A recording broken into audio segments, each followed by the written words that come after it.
¿Qué tal? Muy buenas, bienvenidos a su resumen sencillo, rápido y con una visión independiente del mercado. La semana pasada ya sabían ustedes que empezábamos con volatilidad, pues Donald Trump había dicho que iba a anticipar los aranceles a muchos de los países, a pesar de que todo el mundo esperaba que el mes de abril fuera el mes de la aplicación de los aranceles. Pues ya ven, esta volatilidad fue fluyendo a lo largo de toda la semana, geopolítica, monetaria, aranceles, todos estos elementos hacían que salieran a borbotones nuevas noticias.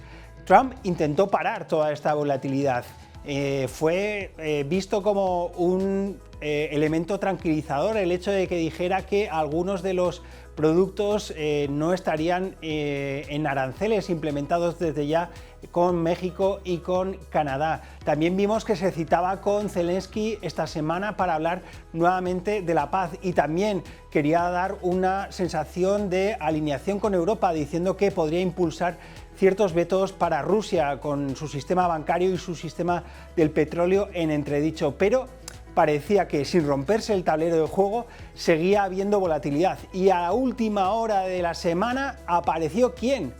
Powell. Dijo que él no veía ningún tipo de debilidad en el crecimiento económico norteamericano y paró la volatilidad, al menos hasta hoy. Durante la semana pasada vimos muchos movimientos y muy bruscos. Por ejemplo, en Estados Unidos vimos caídas del 3,10% del S&P, caídas del 3,27% en el caso del Nasdaq y el MSCI World Growth se dejaba un 2,9%. ¿A qué se debía todo esto?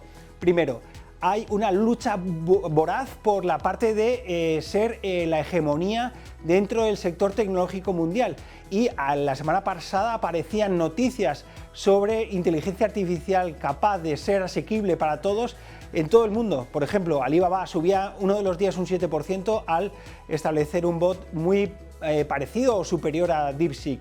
También la semana pasada vimos malos datos de manufacturas, malos datos de empleo y también veíamos una confianza del consumidor que se nos venía para abajo.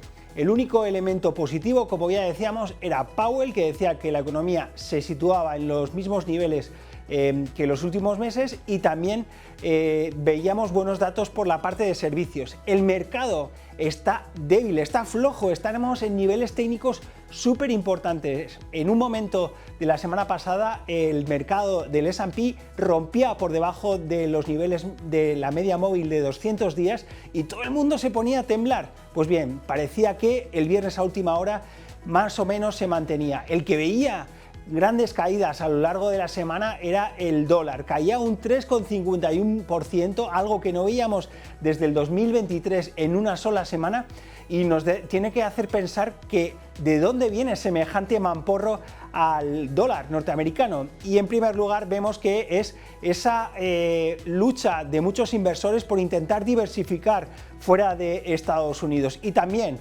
ese estrechamiento dentro del diferencial de tipos de interés entre Estados Unidos y Europa. ¿Por qué? Pues en primer lugar tuvimos una bajada de tipos de interés hasta niveles del 2,50% por parte del Banco Central Europeo, pero nos dijo que ya cada vez las bajadas serían menos. ¿Por qué? Porque las condiciones monetarias actuales no son restrictivas y eso hacía que lloviera sobre mojado porque había habido una subida dentro de las tires de los bonos europeos como consecuencia de la mayor ofensiva fiscal que recordemos en los últimos años. Alemania ha dicho que va a implementar un paquete para estimular a la economía en infraestructuras y en defensa y el resto de Europa también va a ir detrás, con lo cual hay riesgo de que esta mayor laxitud fiscal pues haga que los tipos de interés a largo plazo pues estén más arriba. De hecho, la semana pasada hemos visto una caída de la renta fija del menos 0,93% y en tan solo un día vimos la mayor subida dentro de la rentabilidad de los bonos alemanes a largo plazo en tan solo un día desde el año 90. Ya ven, el único que aguantaba era más o menos la renta variable europea, porque todo el mundo está diversificando aquí en nuestro continente, dado que estamos viendo entradas positivas dentro de la renta variable, sobre todo alemana. ¿Qué otros mercados también aguantaban? Pues aguantaban sobre todo los emergentes. Hemos visto subidas más o menos del 2,85% de los índices de renta variable emergente. ¿Por qué? Porque China está acaparando muchas de las inversiones, subidas de más del 6% de la tecnología china la semana pasada, caídas del 0,45% la semana pasada del Nikkei, pero el yen está acaparando las alzas de muchos de los inversores dentro de las divisas, con lo cual más o menos compensas por ese lado. Y en la parte de materias primas, el oro comportaba bastante bien, subiendo cerca de un 2% y hacía que las materias primas subieran por encima de ese 2% en la semana. ¿Qué es lo que tenemos que tener ahora en cuenta o qué elemento catalizador vamos a tener que ver para ver si el movimiento va a acelerarse en el sentido negativo? Sobre todo el crédito. El crédito, sobre todo el high yield, está por debajo de niveles de 300, que es un nivel técnico muy importante, y si existe mayor duda sobre la economía, obviamente el crédito corporativo va a sufrir y este spread va a subir por encima de 300. Este será un elemento crucial a tener en cuenta. ¿Por qué? Porque otros activos ya están diciendo que la economía norteamericana podría entrar en recesión en los próximos 12 meses. Sí, el tipo de interés a 5 años en Estados Unidos del bono está diciendo que las probabilidades de recesión están cerca del 52%. Y si vamos a la renta variable de small caps, como es el Russell, nos están dando probabilidades del 48%. ¿Y saben qué? Estas probabilidades estaban en niveles del 1% en noviembre del 2024. Ya ven, están deteriorándose las expectativas. Esta semana estaremos muy atentos al IPC norteamericano, que más o menos espera que esté en los mismos niveles que los actuales. Estaremos muy atentos a todas las novedades arancelarias y en China, sobre todo a los datos de crédito y liquidez dentro del mercado. Actualmente tenemos una situación un tanto compleja y difícil. Por un lado, los institucionales están comprando volatilidad porque se protegen y por otro lado estamos viendo cómo los índices de confianza de los minoristas están más o menos estables. No hay miedo absoluto.